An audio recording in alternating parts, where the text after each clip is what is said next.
Tanawang among George early in the morning lablab dayon.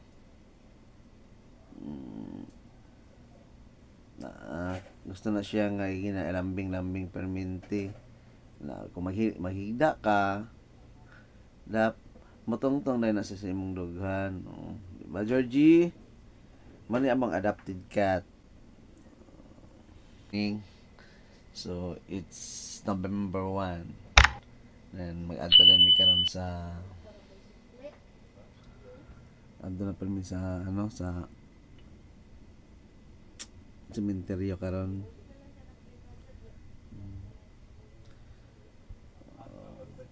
Then, para makapanghinlo mi dito.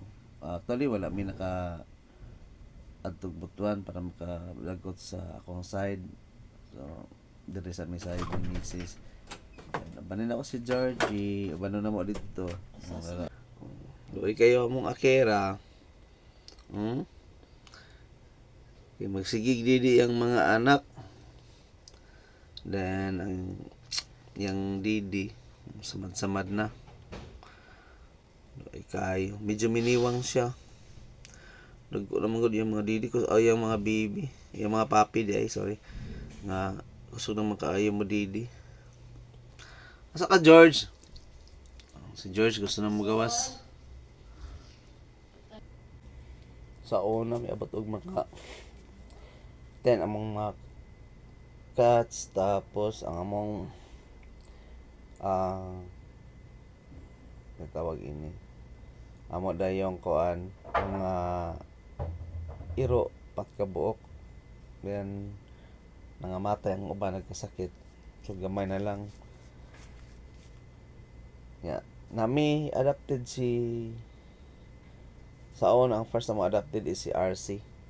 Nag-jogging akong pag-umangkol akong anak. Nakita nila sa highway while nag-jogging sila. Sus, gibit-bit sa akong pag-umangkol. Yeah, daghan na kayo mag-iring. Sakto sad ang cat food ka. Mahurot sa isa kaadlaw eh. Okay lang. Ito lang sila, loy lang sila pag-abot sa pandemic eh. Nagkasakit po sila. Then, ito ang uban nga matay. Taon, loy po tayo itong akong anak nga nag-immersion. Gikag Cebu. Ang iyatawang iring nga paborito, itong gitawag first. Nakagawas man sa balay. Naligsan ko taon. Naligsan, na missing. May kabalo ito nga naligsan. Itong ipo sa FB. So, naligsan na siya dito dapit sa sa subdivision. Bisan o nasa stage of decomposition, nag-decompose na siya. Gatuan gid sa akong anak kung asa gilabay. Kay tagaan niya o kanang desert boreal.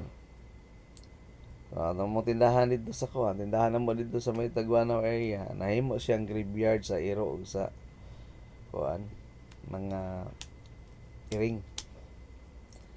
Kay natin pong mangko ni Mrs. sa una.